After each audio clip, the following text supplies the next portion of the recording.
The captain of the vessel Berdiansk, which was seized near the Kerch Strait, has been held in a pre-trial detention center in Moscow for 13 days so far. UATV visited his native village here in Ukraine. His mother and father talked about their son's dreams and the difficulties of commanding a ship. Karlivka village is located about 300 kilometers away from the sea. The house where a Navy family lives stands out right away. There's an anchor and decorations in the colors of the Ukrainian flag on the gates. A UATV camera crew was met by the father of Roman Mokryak, Mykola. He is also a sailor who served as a midshipman in the USSR's Northern Fleet. According to my military assignment, I was sent to the north. We went to Havana and the ship was called Zaporizhia. Time passed and my son Roman also got to serve on the Zaporizhia. But this time, it was a submarine. When Roman went to get assigned to a new vessel to Rybalsky Island, his father said that he also studied there for 2 years. Roman first got on a warship in early childhood. It was when his mother Natalia got sick and Mikhailo took the boy to his cabin for a week.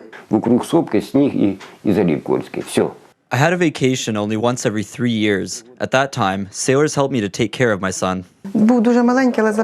He was small, but he remembered it for the rest of his life, especially how the men on the ship gave him headphones. He had a sea of good impressions. No one could even guess that Roman would follow in his father's footsteps. When he was really young, he read a lot and loved history. After school, he entered university and studied in the Department of History and Geography. In general, he wanted to be a military archaeologist. I don't even know where he found out about this profession. Recalling Roman's childhood, Natalia turns the pages of a family album. In this picture, he looks the same as he is in real life, always smiling and always positive. In a picture taken from a Russian-controlled courtroom in occupied Crimea, Roman can still be seen smiling. The news reported that the captain of the seized Berdiansk vessel refused to admit his guilt under the pressure of the Russian FSB. When there was a court hearing in Simferopol, we learned from a lawyer how he handled himself. Roma is so emotional. All the young men were doing well. I am delighted with the guy who said he did not understand Russian and asked for a translator. In that situation, they stood together. They are true defenders. For the sake of naval service, Roman left his studies and became a sailor on a ship. Before serving on the Berdiansk vessel, he served on the submarine Zaporizhia. He had to leave in 2014 after the illegal Russian annexation of Crimea. The Russians have yet to return the submarine.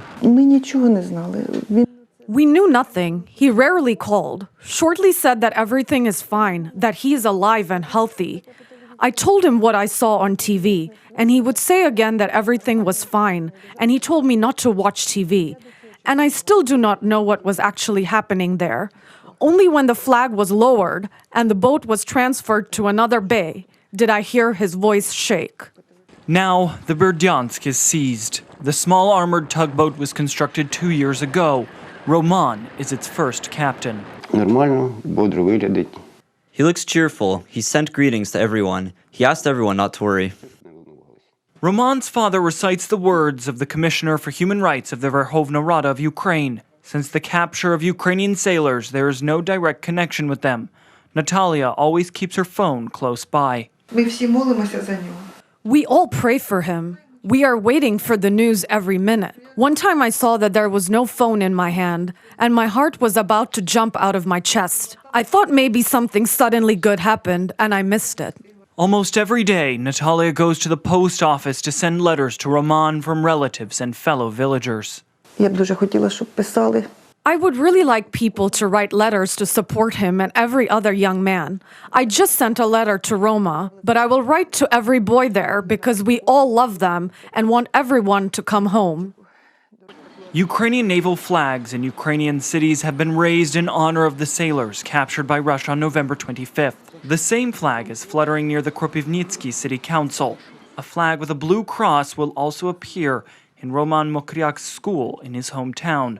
Reported by Yevgenia Burda, UATV.